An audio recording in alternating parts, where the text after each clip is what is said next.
अमावस्या की रात है। पंजाब और हरियाणा की सीमा पर सन्नाटा इतना गहरा है कि अपनी ही सांसें शोर करती महसूस होती हैं। यहाँ पटरियां नहीं हैं, बस लोहे के वेल्डिंग अवशेष बचे हैं, जिन्हें स्थानीय लोग मृत्यु लाइन कहते हैं। हवा में नमी है, जो लोहे की जंग की गंध के साथ मिलकर भारी हो गई है। दूर दूर तक कोई रोशनी नहीं है, कोई हलचल नहीं है, केवल सूखी घास के हिलने की सरसराहट है, जो इस सन्नाटे को और अधिक डरावना बना देती है। यहाँ का तापमान अचानक गिर गया है। जमीन के नीचे दबी कंक्रीट और पत्थर ठंडे पड़ चुके हैं। यह वह जगह है जहाँ समय जैसे ठहर गया हो। कोई पक्षी नहीं चहकता, कोई कीड़ा नहीं बोलता, केवल लोहे के उन जोड़ों के बीच से गुजरती हवा एक धीमी सी सीटी जैसी आवाज पैदा करती है।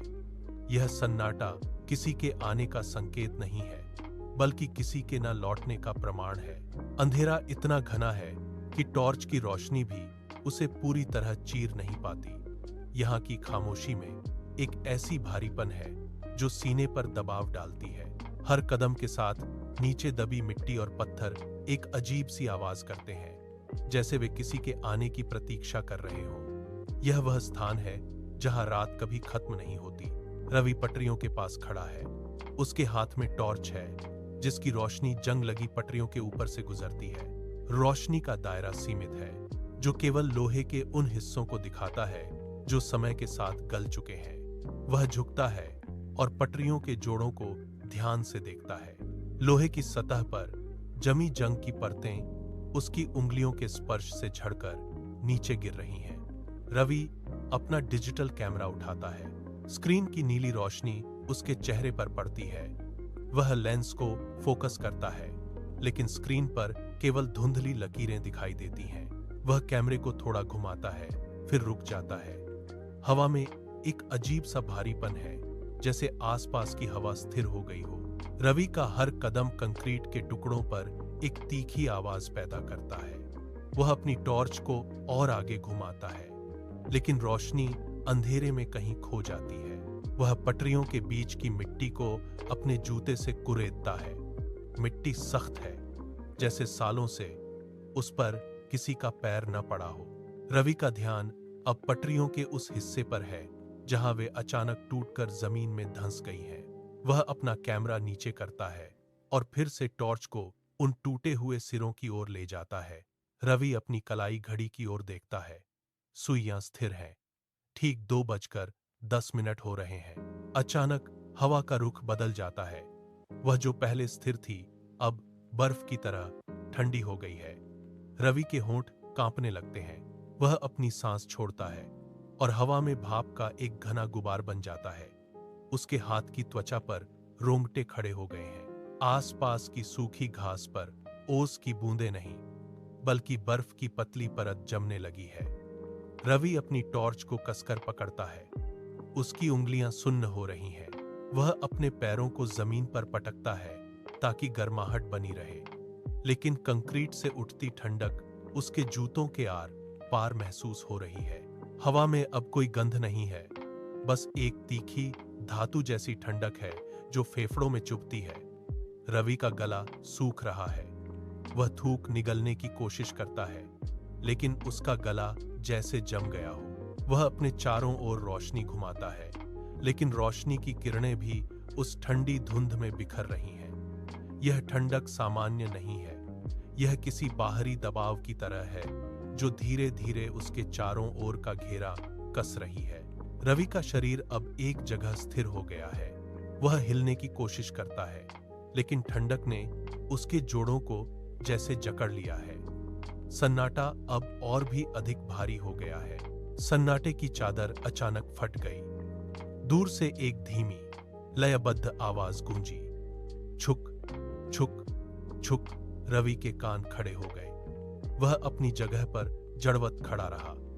आवाज पटरियों के नीचे से आ रही थी, जैसे जमीन के भीतर से कोई भारी धातु रगड़ खा रही हो। रवि ने अपनी टॉर्च को कसकर पकड़ा। उसके हाथ कांप रहे थे, जिससे रोशनी की किरणें हवा में इधर उधर नाचने लगी। उसने तेजी से टॉर्च का रुख घुमाया। रोशनी का दायरा अंधेरे को चीरते हुए आगे बढ़ा। वह झुककर सुनने लगा।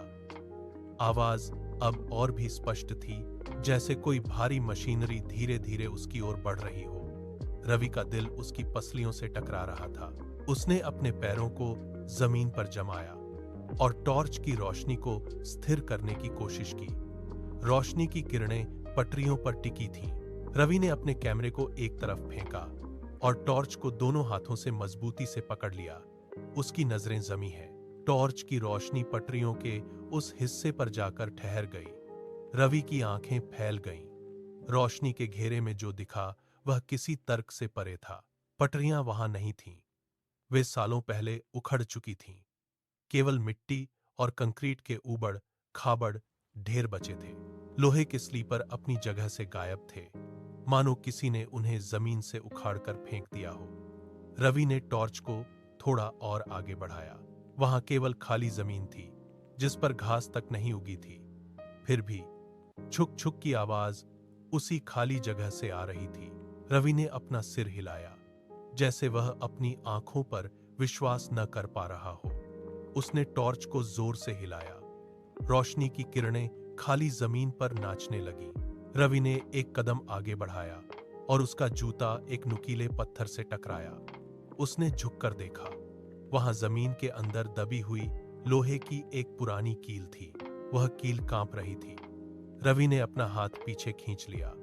आवाज अब और भी तेज हो गई थी, जैसे वह खाली जमीन के ऊपर से ही गुजर रही हो। रवि का शरीर पसीने से तर हो गया है। वह अब पीछे नहीं हट सकता, क्योंकि आवाज उसके बिल्कुल करीब आ चुकी है। अंधेरे की परतें फटने लगीं। रवि की टॉर्च की रोशनी के सामने एक विशाल काली आकृति उभरने लगी। वह कोई सामान्य ट्रेन नहीं थी। उसका आकार किसी विशालकाय जीव जैसा था, जो शून्य से बाहर निकल रहा था। ट्रेन का रंग अमावस्या की रात से भी गहरा था, जैसे वह प्रकाश को सोख रही हो। रवि ने टॉर्च को ऊपर उठाया, लेकिन रोशनी उस काली सतह से टकराकर वापस लौट आई। ट्रेन का कोई हिस्सा चमक नहीं रहा था। वह हवा में तैरती हुई बिना किसी सहारे के आगे बढ़ रही थी। रवि के पैर जमीन पर जम गए। उसके गले से कोई आवाज नहीं निकल रही थी। वह बस उस विशालकाय ढांचे को देख रहा था, जो धीरे धीरे उसके करीब आ रहा था। ट्रेन के पहिए जमीन को नहीं छू रहे थे, वे हवा में ही घूम रहे थे। हर घुमाव के साथ हवा में एक अजीब सी गंध फैल रही थी, जैसे वर्षों से बंद कोई कमरा खोला गया हो। रवि ने अपनी टॉर्च को ट्रेन के निचले हिस्से पर डाला। वहां कोई इंजन नहीं था, बस लोहे की बनी हुई एक निर्जीव संरचना थी। हवा में लोहे के पहियों की घिसने की आवाज गूंजने लगी। यह आवाज किसी धातु के दूसरी धातु पर रगड़ने जैसी तीखी और कर्कश थी। रवि ने अपने कान बंद करने की कोशिश की, लेकिन वह आवाज सीधे उसके दिमाग में उतर रही थी। ट्रेन के आगे बढ़ने की गति में कोई बदलाव नहीं था, फिर भी वह आवाज हर पल भारी होती जा रही थी। रवि ने टॉर्च की रोशनी को ट्रेन के अगले हिस्से पर केंद्रित किया। वहां कोई हेडलाइट नहीं थी, कोई सिग्नल नहीं था, न ही इंजन से निकलने वाला कोई धुआं दिखाई दिया। ट्रेन के भीतर का हिस्सा पूरी तरह से अंधेरे में डूबा था। वहां कोई हलचल नहीं थी, कोई मानवीय आहट नहीं थी। केवल लोहे के पहियों की वह निरंतर घिसने वाली आवाज थी, जो सन्नाटे को चीर रही थी। रवि ने देखा कि ट्रेन के पहिए पटरियों के कंक्रीट पर घिस रहे थे, लेकिन वहां कोई चिंगारी नहीं निकल रही थी। वह पूरी तरह से एक निर्जीव और ठंडी संरचना थी। आसपास की हवा अब और भी ज्यादा भारी हो गई थी, जैसे ऑक्सीजन का स्तर कम हो रहा हो। रवि की सांसें उस भारीपन के बीच दबने लगीं। वह अब उस काली ट्रेन के साए में खड़ा था, जहां न कोई इंजन का शोर था और न ही जीवन का कोई संकेत। केवल वह डरावनी लयबद्ध आवाज थी। लोहे के पहियों की वह कर्कश घिसने वाली आवाज धीरे धीरे धीमी होने लगी। ट्रेन की गति कम हुई, जैसे कोई अदृश्य शक्ति उसे खींचकर रोक रही हो। रवि की नजरें उस विशालकाय ढांचे पर टिकी थीं। ट्रेन का अगला हिस्सा उसके बिल्कुल सामने आकर स्थिर हो गया। पहियों का घर्षण बंद हुआ। सन्नाटा इतना गहरा हो गया कि रवि को अपने दिल की धड़कन सुनाई देने लगी। वह हिल नहीं पा रहा था। उसके पैर जमीन पर पत्थर की तरह जम गए थे। टॉर्च की रोशनी ट्रेन की ठंडी और खुरदरी सतह पर कांप रही थी। रवि की सांसें गले में अटक गईं। उसने एक बार गहरी सांस लेने की कोशिश की, लेकिन हवा जैसे उसके फेफड़ों में जाने से मना कर रही थी। ट्रेन के रुकते ही पूरा वातावरण एक अजीब सी स्थिरता में डूब गया। आसपास की सूखी घास भी नहीं हिल रही थी। रवि ने अपनी उंगलियों को कसकर टॉर्च पर जमा लिया। उसकी पकड़ सफेद पड़ गई थी। वह पूरी तरह से सम्मोहित था। उसके सामने खड़ी वह काली ट्रेन अब एक विशाल दीवार की तरह लग रही थी, जो किसी भी समय उसे कुचल सकती थी। रवि की पलकें झपकना बंद हो गईं। वह बस उस ठंडी, निर्जीव लोहे की दीवार को घूर रहा था। समय जैसे वहीं रुक गया था।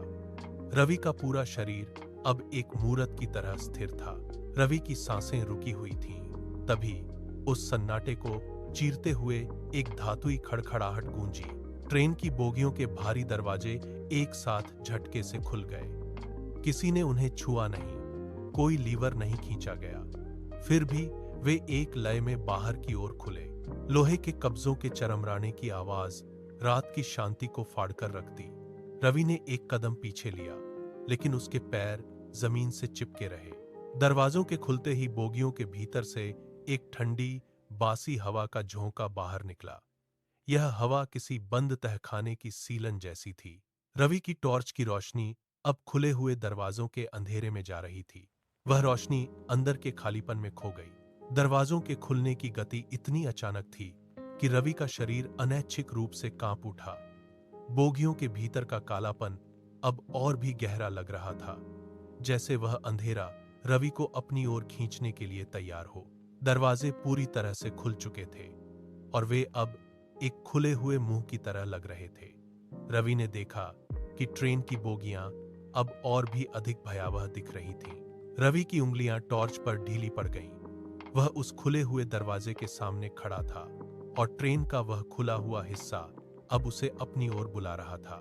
रवि का एक पैर हवा में उठा और फिर कांपते हुए ट्रेन के फर्श पर टिका। धातु की सतह उसके जूतों के नीचे चरमराई। उसने अपना दूसरा कदम अंदर रखा। बोगी के भीतर का तापमान बाहर की तुलना में कहीं अधिक जमा देने वाला था। हवा में जलने की तीखी और घुटन भरी गंध घुली हुई थी, जो सीधे उसके फेफड़ों में चुभ रही थी। रवि ने टॉर्च की रोशनी को धीरे धीरे घुमाया। रोशनी का घेरा जैसे जैसे आगे बढ़ा, दृश्य स्पष्ट होता गया। सीटों पर दर्जनों आकृतियां बैठी थीं। वे हिल नहीं रहे थे। रवि की टॉर्च की रोशनी एक आकृति पर रुकी। उसका शरीर पूरी तरह झुलसा हुआ था। त्वचा काली पड़कर कहीं कहीं से उखड़ रही थी। उसके शरीर पर मौजूद अवशेष किसी पहचान के लायक नहीं थे। रवि ने अपनी सांसें रोक ली।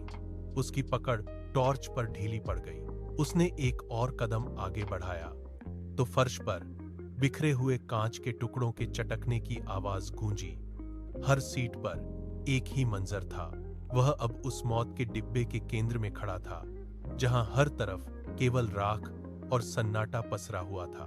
रवि अपनी जगह पर पत्थर की तरह स्थिर हो गया। उसने देखा कि उन जले हुए शरीरों के बीच एक भी हलचल नहीं थी। कोई सांस नहीं, कोई धड़कन नहीं, बस एक भारी सन्नाटा था।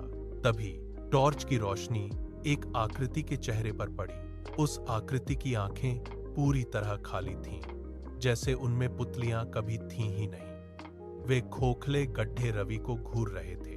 रवि ने टॉर्च को दूसरी ओर घुमाया। वहां भी वही मंजर था।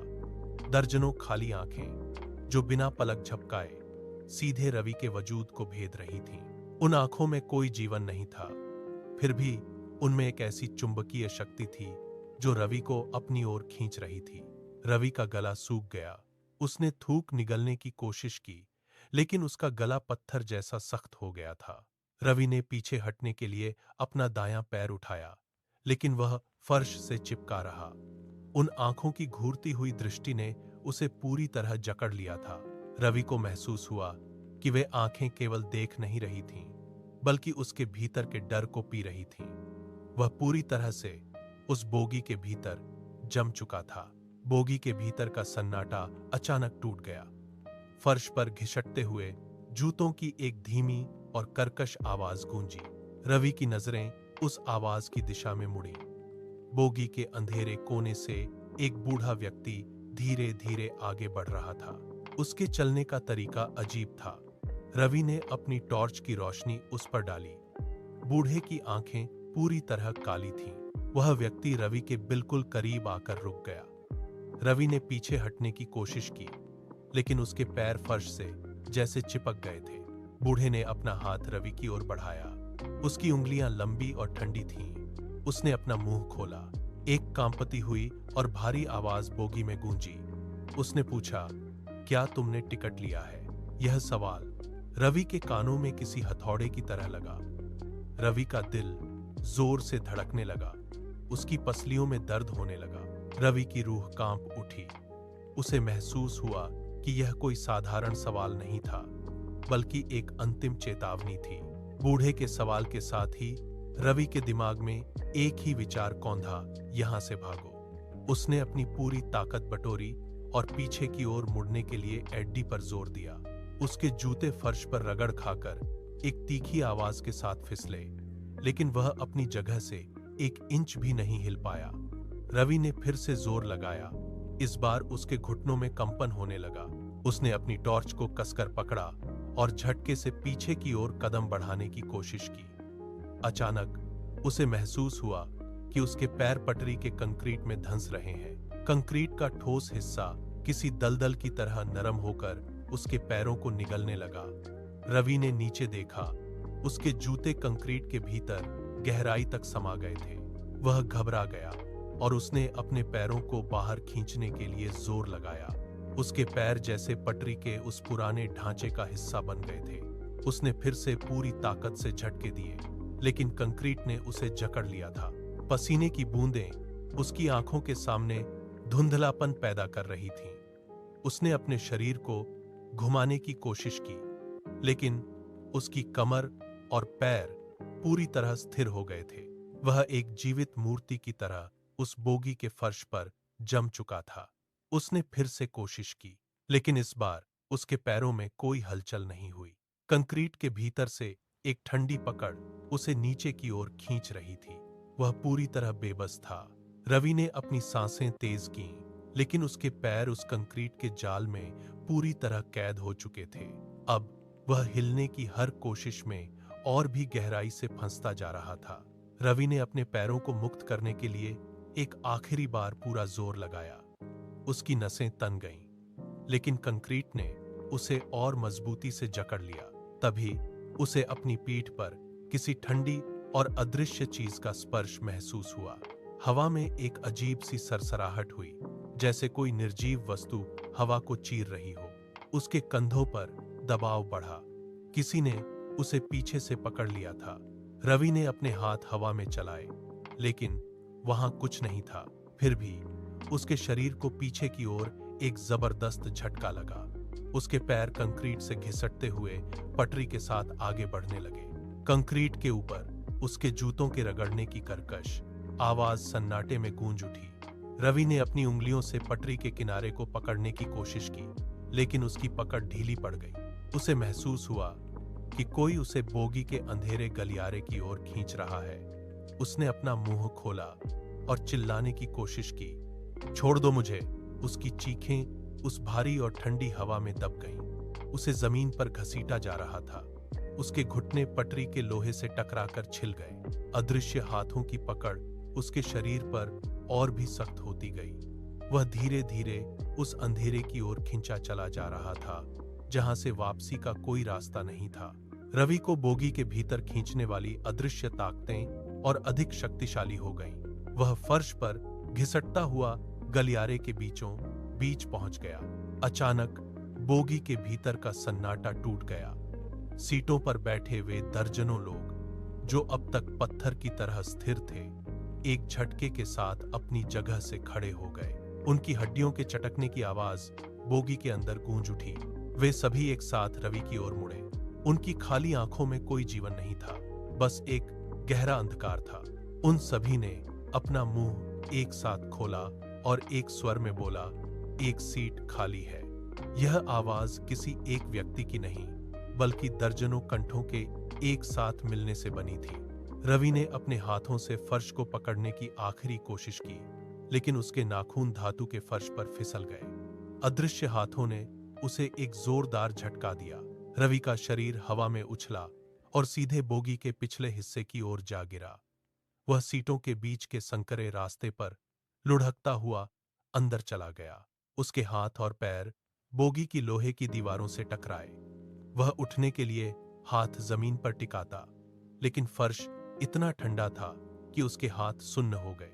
रवि ने पीछे मुड़कर बाहर निकलने की कोशिश की, लेकिन उसके शरीर ने उसका साथ देना छोड़ दिया था। वह उन यात्रियों के घेरे में आ चुका था। बोगी के भीतर का वातावरण पूरी तरह से जम गया था।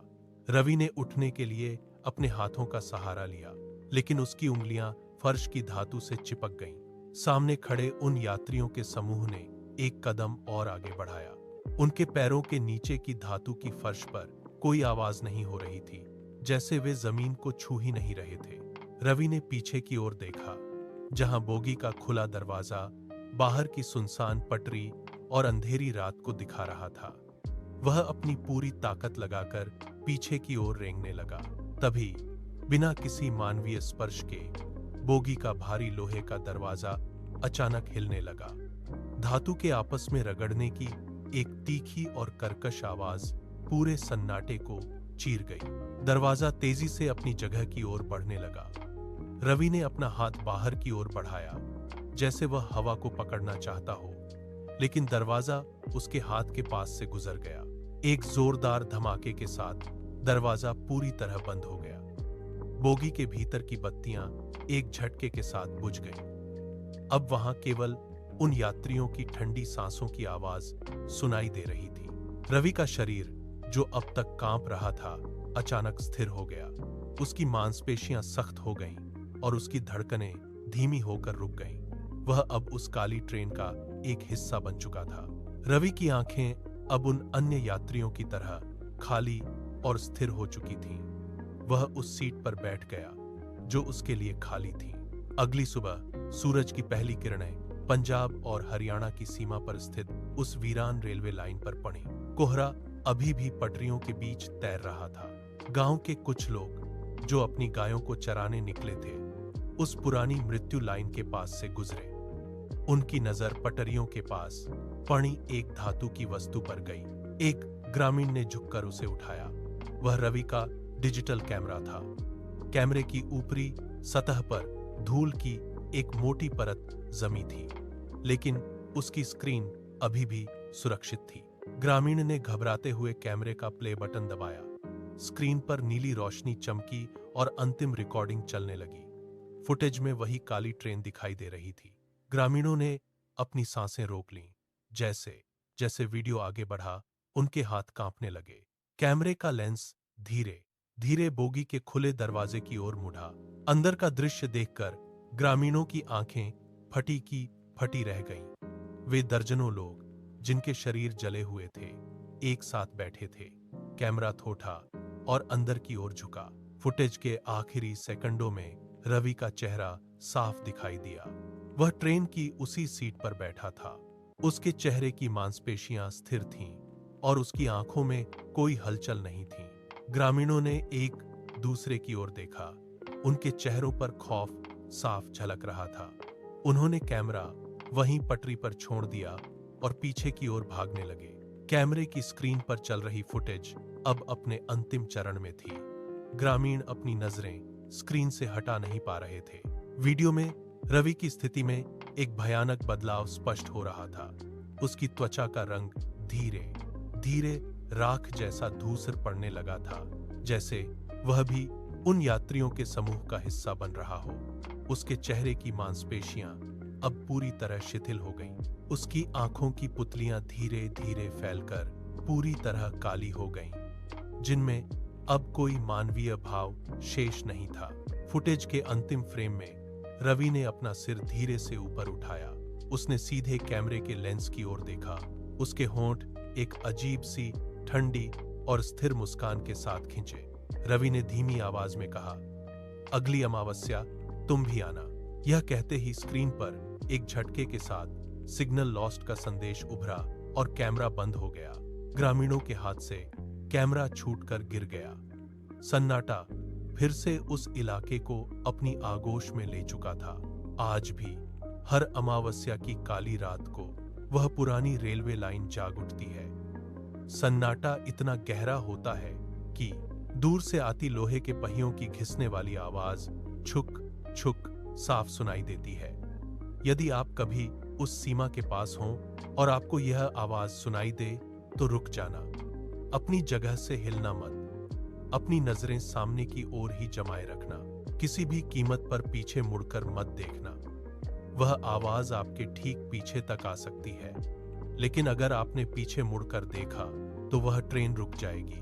उस बोगी का दरवाजा आपके सामने खुलेगा और याद रखना, उस ट्रेन में हमेशा एक सीट खाली होती है।